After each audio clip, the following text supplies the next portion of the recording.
ओम श्री परमात्मने नमः। श्रीमद्भगवद्गीता अथ द्वितीयोऽध्यायः। श्लोक संख्या 9। संबंध। प्राकृत पदार्थों के प्राप्त होने पर भी मेरा शोक दूर हो जाए, यह मैं नहीं देखता हूँ। ऐसा कहने के बाद अर्जुन ने क्या किया, इसका वर्णन संजय आगे के श्लोक में करते हैं। संजय उवाच। एवमुक्त्वा ऋषिकेशं गुडाकेश परन्तप नायोत्स इति गोविन्द मुक्त्वा तूष्णीं बभूवः। संजय बोले, हे शत्रुतापन धृतराष्ट्र, ऐसा कहकर निद्रा को जीतने वाले अर्जुन अंतर्यामी भगवान गोविंद से मैं युद्ध नहीं करूंगा, ऐसा साफ साफ कहकर चुप हो गए। व्याख्या। एवं मुक्त्वा ऋषिकेशम बभूवः। अर्जुन ने अपना और भगवान का दोनों का पक्ष सामने रखकर उन पर विचार किया तो अंत में वे इसी निर्णय पर पहुँचे कि युद्ध करने से अधिक राज्य प्राप्त हो जाएगा, मान हो जाएगा, संसार में यश हो जाएगा, परंतु मेरे हृदय में जो शोक है, चिंता है, दुख है, वे दूर नहीं होंगे। अतः अर्जुन को युद्ध न करना ही ठीक मालूम दिया।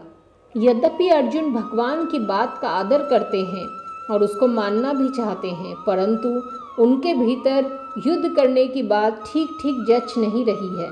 इसीलिए अर्जुन अपने भीतर जची हुई बात को यहाँ स्पष्ट रूप से साफ साफ कह देते हैं कि मैं युद्ध नहीं करूँगा। इस प्रकार जब अपनी बात, अपना निर्णय भगवान से साफ साफ कह दिया, तब भगवान से कहने के लिए और कोई बात बाकी नहीं रही, अतः वे चुप हो जाते हैं। श्लोक संख्या 10। संबंध। जब अर्जुन ने युद्ध करने के लिए साफ मना कर दिया, तब उसके बाद क्या हुआ, इसको संजय आगे के श्लोक में बताते हैं। तमुवाच ऋषिकेश प्रहसन्नीव भारत सेनयोरुभयोर्मध्ये विषिदन्तमिदं वच। हे भरत वंशोद्भव धृतराष्ट्र, दोनों सेनाओं के मध्य भाग में विषाद करते हुए उस अर्जुन के प्रति हंसते हुए से भगवान ऋषिकेश यह आगे कहे जाने वाले वचन बोले। व्याख्या। तमुवाच ऋषिकेश विषिदन्तमिदं वचः। अर्जुन ने बड़ी शूरवीरता और उत्साहपूर्वक योद्धाओं को देखने के लिए भगवान से दोनों सेनाओं के बीच में रथ खड़ा करने के लिए कहा था। अब वहीं पर अर्थात दोनों सेनाओं के बीच में अर्जुन विषादमग्न हो गए।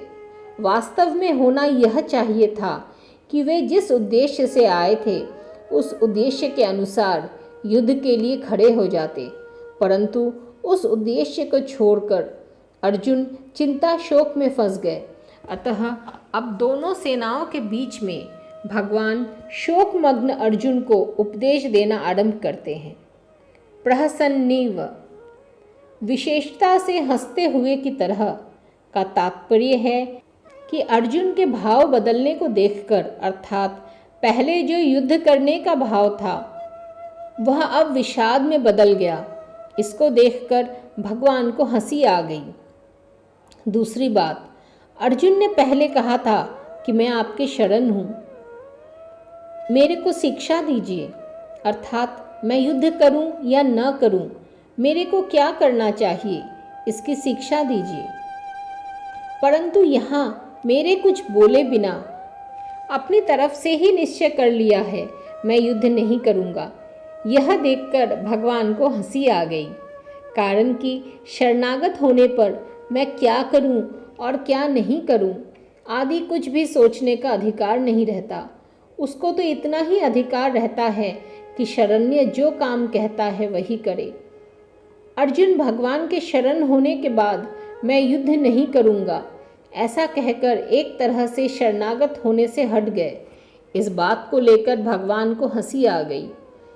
ईव का तात्पर्य है कि जोर से हंसी आने पर भी भगवान मुस्कुराते हुए ही बोले। जब अर्जुन ने यह कह दिया कि मैं युद्ध नहीं करूँगा, तब भगवान को यही कह देना चाहिए था कि तेरी जैसी मर्जी आए वैसा कर, यथेच्छसि तथा कुरु। परंतु भगवान ने यही समझा कि मनुष्य जब चिंता शोक से विकल हो जाता है, तब वह अपने कर्तव्य का निर्णय न कर सकने के कारण कभी कुछ तो कभी कुछ बोल उठता है। यही दशा अर्जुन की हो रही है। अतः भगवान के हृदय में अर्जुन के प्रति अत्यधिक स्नेह होने के कारण कृपालुता उमड़ पड़ी। कारण कि भगवान साधक के वचनों की तरफ ध्यान न देकर उसके भाव की तरफ ही देखते हैं। इसलिए भगवान अर्जुन के मैं युद्ध नहीं करूँगा इस वचन की तरफ ध्यान न देकर आगे के श्लोक से उपदेश आरंभ करते हैं।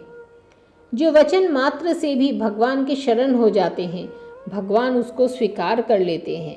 भगवान के हृदय में प्राणियों के प्रति कितनी दयालुता है। ऋषिकेश कहने का तात्पर्य है कि भगवान अंतर्यामी हैं, अर्थात प्राणियों के भीतरी भावों को जानने वाले हैं। भगवान अर्जुन के भीतरी भावों को जानते हैं कि अभी तो कौटुंबिक मोह के वेग के कारण और राज्य मिलने से अपना शोक मिटता न दिखने के कारण यह कह रहा है कि मैं युद्ध नहीं करूँगा, परंतु जब इसको स्वयं चेत होगा तब यह बात ठहरेगी नहीं और मैं जैसा कहूँगा वैसे ही यह करेगा। इदम वचः उवाच, पदों में केवल उवाच कहने से ही काम चल सकता था, क्योंकि उवाच के अंतर्गत ही वचः शब्द का अर्थ आ जाता है। अतः वचः पद देना पुनरुक्ति दोष दिखता है, परंतु वास्तव में यह पुनरुक्ति दोष नहीं है, प्रत्युत इनमें एक विशेष भाव भरा हुआ है। अभी आगे के श्लोक से भगवान जिस रहस्यमय ज्ञान को प्रकट करके उसे सरलता से सुबोध भाषा में समझाते हुए बोलेंगे, उसके तरफ लक्ष्य करने के लिए यहाँ वचः पद आया है। परिशिष्ट भाव। धर्मभूमि कुरुक्षेत्र के एक भाग में कौरव सेना खड़ी है और दूसरे भाग में पांडव सेना। दोनों सेनाओं के मध्य भाग में श्वेत घोड़ों से युक्त एक महान रथ खड़ा है। उस रथ के एक भाग में भगवान श्री कृष्ण बैठे हैं और एक भाग में अर्जुन। अर्जुन के निमित्त मनुष्य मात्र का कल्याण करने के लिए भगवान अपना अलौकिक उपदेश आरंभ करते हैं और सर्वप्रथम शरीर और शरीरी के विभाग का वर्णन करते हैं।